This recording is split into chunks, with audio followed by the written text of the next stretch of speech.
Salut tout le monde, on se retrouve aujourd'hui sur mon bureau pour un nouveau tutoriel. Donc là c'est un peu la série, c'est vrai que j'en ai fait un il n'y a pas longtemps. D'ailleurs je vais refaire le même mais pour un autre jeu, c'est-à-dire que là on va apprendre aujourd'hui à configurer notre volant, donc en prenant l'exemple du Logitech G27 pour ETS2, donc Euro Truck Simulator 2.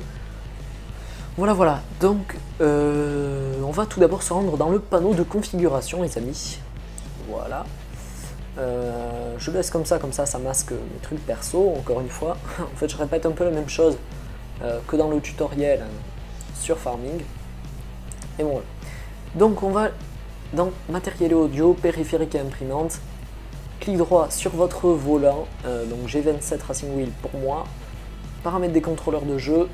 Par propriété. Donc pour avoir ça les amis, il vous faut avoir, c'est vrai que c'est quelque chose que j'ai pas forcément pensé à préciser dans la vidéo sur Farming, il faut avoir installé évidemment le pilote de votre volant. Tout ça vous ne l'aurez pas sans ça. Ça s'appelle, j'ai plus le nom en tête, bon, c'est un logiciel de Logitech. Si vous avez des problèmes, je vous le mettrai, vous me demanderez dans les commentaires, je vous donnerai le lien de ce logiciel. En principe avec votre volant vous avez un CD avec le pilote, mais bon on sait jamais si vous l'avez acheté d'occasion, qu'on ne vous l'a pas donné, voilà donc on va aller dans propriété. Voilà, là c'est un plus petit de quoi tester votre volant. Paramètres, voilà donc les paramètres que j'utilise, je veux masquer ça, non surtout pas, voilà, je vais la mettre en bas. Donc, vous allez essayer de recopier ces paramètres, c'est ce que je vous propose, vous n'êtes pas obligé. Ce qu'il faut, pédales combinées, on peut les avoir activées ou les désactiver. Moi je les ai toujours désactivées sur ce jeu, je sais que certaines personnes les gardent activées, ça c'est un peu comme vous voulez. Angle de rotation 780 degrés, il y en a qui utilisent 900. 780 degrés c'est le plus répandu parce que c'est un peu une moyenne entre tous les jeux, voilà. On peut utiliser ça un peu sur tous les jeux. Donc voilà. Retour de force activé, puissance des effets combinés, on laisse à 100. Puissance de l'effet de rebond, on laisse à 100. Puissance de l'effet d'amorti, je l'ai descendu à 13%. Centrage du rebond, tout ça. En fait, tout ce qu'on remplit là, c'est pas forcément. Enfin, à partir de retour de force, c'est pas hyper important. Ça va. Dans le cas où on coche autoriser le jeu à ajuster les paramètres, voilà, le jeu il va bouger un peu ça, voilà. Mais bon, moi je laisse quand même tout ça à la base parce que c'est un peu valable pour tous les jeux, je vous le dis quand même. Voilà. Donc on ferme, ok, et maintenant la suite des opérations les amis va se passer sur le jeu. Donc voilà, donc je vous dis les amis, à tout de suite sur Euro Truck Simulator 2. Donc voilà, on se retrouve sur le jeu, donc on va de suite reprendre la suite des opérations en se rendant dans les options, dans la catégorie contrôleur. Voilà, donc ici vous allez devoir sélectionner votre volant, clavier plus votre volant. À savoir pour moi c'est le Logitech G27 Racing Wheel USB. Voilà, donc sous type de contrôleur, volant, transmission, vous allez mettre boîte en H. Transmission auto-adaptative, on n'en a pas besoin. Sensibilité de la direction, il faut la mettre au maximum parce que sinon si vous tournez votre volant très rapidement, le volant dans le jeu en fait il va mettre du temps à venir. Voilà. Direction non linéaire, ça on s'en fout, on met à 0. Retour de force, donc ça évidemment on l'active, bon après vous pouvez le désactiver mais c'est quand même un peu idiot d'avoir un volant comme ça sans utiliser le retour de force. Après voilà, il faut bien le régler. Personnellement, moi je le règle comme ça, voilà, gain du retour de force. Ce qu'il y a, c'est que j'ai pas de chiffres pour vous dire exactement. Enfin bon, vous voyez, hein, vous essayerez de le régler à peu près comme ça. Voilà. Gain du retour de force, donc je le mets un peu plus. Intensité du retour de force, un peu moins. Intensité des vibrations du moteur, moi je l'enlève parce que ça me dérange. Après, ça c'est à vous de choisir. Axe de direction, donc Joy Wheel Axis, donc si ça marche pas, si vous n'avez pas ça, vous cliquez dessus, vous tournez, et ça s'y met. Voilà. Après, zone morte de axe de direction, ça c'est, je vous le déconseille. Joy accélérateur, ça vous, et Joy Brake et Joy Clutch, pourquoi j'en ai autant là. Vous pouvez quand même mettre un peu de zone morte. c'est comme vous voulez, vous pouvez quand même en mettre un peu. Voilà, donc après accélération, vous devez avoir Joy Accelerator, freinage, Joy Brake, embrayage, Joy Clutch, sinon comme tout à l'heure, hop, vous appuyez et ça se met. Voilà. Après, voilà, donc ici vous allez sélectionner pour votre boîte en H comment elle va fonctionner. Donc, agencement de la boîte, soit éventail, vous faites 1, 2, 3, 4, 5, 6, vous appuyez sur le bouton, sur un bouton, ça vous fait 7, 8, 9, 10, 11, 12. Fractionner, ça vous met certaines vitesses, par exemple, je sais plus qu'est-ce que c'est, mais ça peut être 2, 5, 7, un truc comme ça. Voilà. Et fractionner en éventail, ben, vous avez 2, 5, 7 machin. Après, vous avez par exemple 2, 4, 6, 8, 10, 12, je dis n'importe quoi. Et à côté de ça, 1, 3, 5, 7, 9, 11. Voilà, c'est un exemple, je sais pas exactement si c'est ça, mais en tout cas, voilà, c'est l'esprit. Après, donc tout ça, bon, ça en principe, c'est bien réglé, donc position de la marche arrière, tout ça. En principe, il y a tout qui est bien réglé. Utilisez la boîte en H pour la boîte auto, ça je vous le conseille, c'est assez sympa, c'est-à-dire que quand vous allez être en boîte automatique, vous poussez votre levier de vitesse en avant, vous êtes en marche avant, vous poussez en arrière, vous êtes en marche arrière, ou inversement. Ça c'est vous qui choisissez avec ces deux commandes ici. Après, donc, j'ai juste oublié ici, interrupteur 1 et 2, c'est pour passer les étages en fait. C'est quand on fait 1, 2, 3, 4, 5, 6, on appuie sur ce bouton, donc moi j'ai mis Joy bouton 22, vous appuyez sur ce bouton donc et vous passez en 7, 8, 9, 10, 11, 12. Voilà. Interrupteur 2, il sert que sur certains modes, sur les véhicules de base en fait, on n'a pas plus de 12 vitesses. Ou alors si vous avez une boîte qui fait que 5 vitesses par exemple, vous allez avoir besoin de ce bouton. Voilà, voilà. Donc moi je l'ai mis bouton 22, bon ça c'est un peu comme vous voulez. Je ne trouve plus le curseur de... Ah oui, c'est parce qu'il faut que j'appuie. Voilà. C'était le 21 ça. Voilà, après au niveau du clavier, cliquez sur clavier pour configurer tous les boutons que vous allez utiliser pour telle commande. Je vais vite fait vous le montrer, vous mettrez en pause au moment où ça vous intéresse si vous voulez, juste pour vous montrer qu'est-ce que j'utilise. Après, c'est à vous de choisir.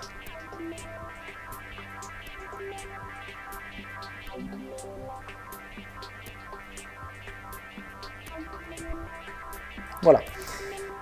Donc ça suffit. Alors les amis, pour vous prouver un peu tout ça, je vais vite fait faire un petit tour avec vous, voilà. Sinon vous allez voir une de mes vidéos. Vous allez bien avoir la preuve que ça marche ainsi. Voilà. Voilà. Donc si vous avez n'importe quel problème les amis, en principe avec ce protocole, vous ne devriez pas avoir de problème. Peut-être que vous avez faire une petite erreur, mais n'hésitez pas, laissez un commentaire, je vous y répondrai très très rapidement. En principe, je réponds sous 24 heures. La plupart du temps, je mets entre une demi-heure et 4 heures suivant les jours. Mais bon, on ne sait jamais. Si vous me posez à 2 heures du matin, je ne vais pas forcément vous répondre à 3 heures. Voilà, voilà. Je crée le petit feu rouge. Donc voilà les amis, donc si vous avez problèmes, questions, remarques, dans la description, dans les commentaires, si vous avez aimé cette vidéo, n'hésitez pas à laisser un petit like, n'hésitez pas à aller voir aussi ma page Facebook, le lien est dans la description, et à vous abonner à ma chaîne si vous aimez ce que je fais. Voilà, donc sur ce les amis, je vous souhaite bonne chance pour régler votre volant, un excellent jeu à tous, et je vous dis à très très bientôt pour de nouvelles aventures. Ciao tout le monde!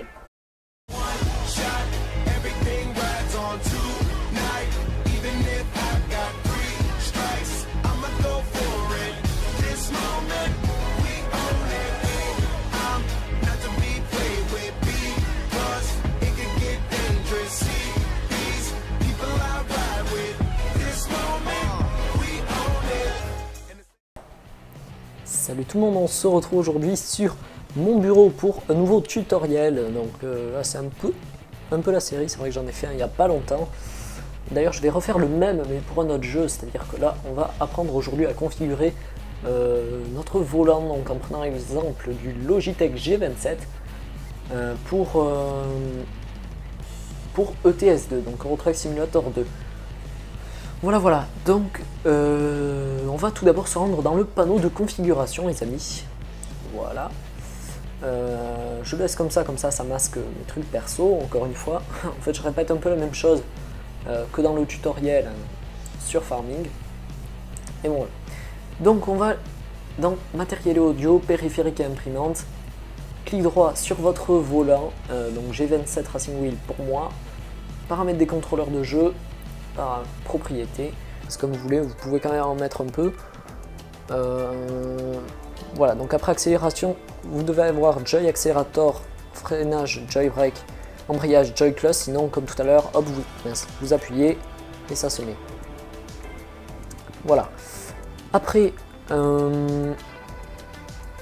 voilà, donc ici vous allez sélectionner pour votre boîte en H comment elle va fonctionner. Donc, agencement de la boîte, soit éventail, vous faites 1, 2, 3, 4, 5, 6, vous appuyez sur le bouton, sur un bouton, ça vous fait 7, 8, 9, 10, 11, 12.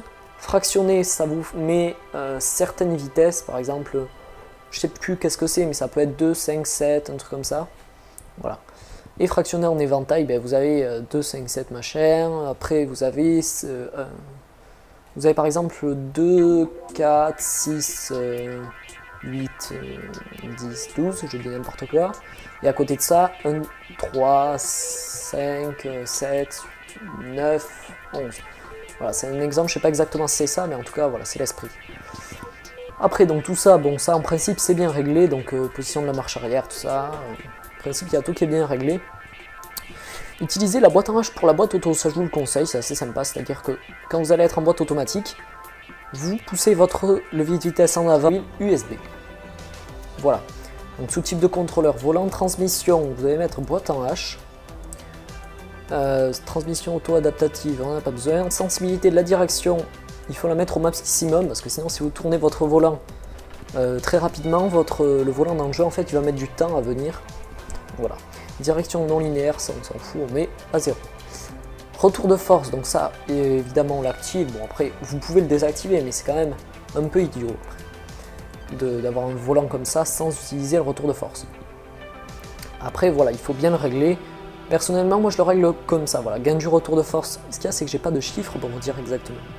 Enfin bon, vous voyez, hein, vous essayerez de le régler à peu près comme ça. Voilà. Gain du retour de force, donc je le mets un peu plus. Intensité du retour de force, un peu moins. Intensité des vibrations du moteur, moi je l'enlève parce que ça me dérange. Après, ça c'est à vous de choisir.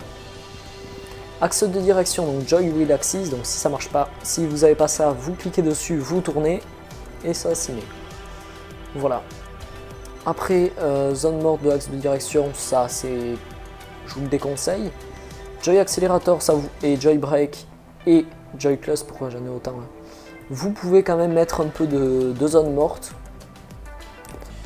780 degrés, c'est le plus répandu parce que c'est un peu une moyenne entre tous les jeux. Voilà. On peut utiliser ça un peu sur tous les jeux. Donc voilà. Retour de force activé, puissance des effets combinés, on laisse à 100. Puissance de l'effet de rebond, on laisse à 100. Puissance de l'effet d'amorti, je l'ai descendu à 13%. Centrage du rebond, tout ça. En fait, tout ce qu'on remplit là, c'est pas forcément. Enfin, à partir de retour de force, c'est pas hyper important. Ça va. Dans le cas où on coche autoriser le jeu à ajuster les paramètres, voilà, le jeu il va bouger un peu ça. Voilà. Mais bon, moi je laisse quand même tout ça à la base parce que c'est un peu valable pour tous les jeux, je vous le dis quand même. Voilà.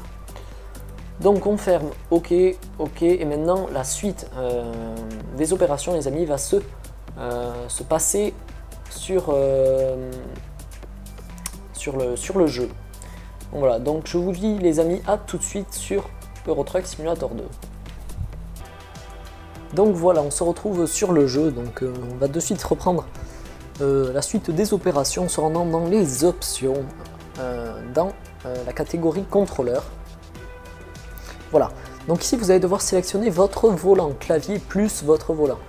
À savoir pour moi c'est le Logitech G27 Racing Wheel. Donc pour avoir ça les amis, il vous faut avoir, c'est vrai que c'est quelque chose que j'ai pas forcément pensé à préciser dans la vidéo sur Farming, il faut avoir installé évidemment le pilote de votre volant. Tout ça vous ne l'aurez pas sans ça.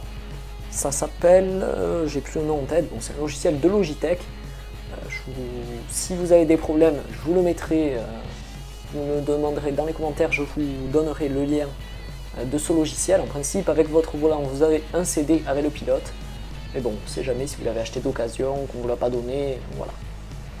Voilà, donc on va aller dans propriété. Voilà, là c'est un plus petit de quoi tester votre volant. Paramètres. Voilà, donc les paramètres que j'utilise. Je peux masquer ça. Non, surtout pas. Voilà. Je vais la mettre en bas. Donc, vous allez essayer de recopier ces paramètres. C'est ce que je vous propose. Vous n'êtes pas obligé. Ce qu'il faut, pédales combinées, on peut les avoir activées ou les désactiver. Moi, je les ai toujours désactivées sur ce jeu. Je sais que certaines personnes les gardent activées. Ça, c'est un peu comme vous voulez. Angle de rotation 780 degrés. Il y en a qui utilisent 900.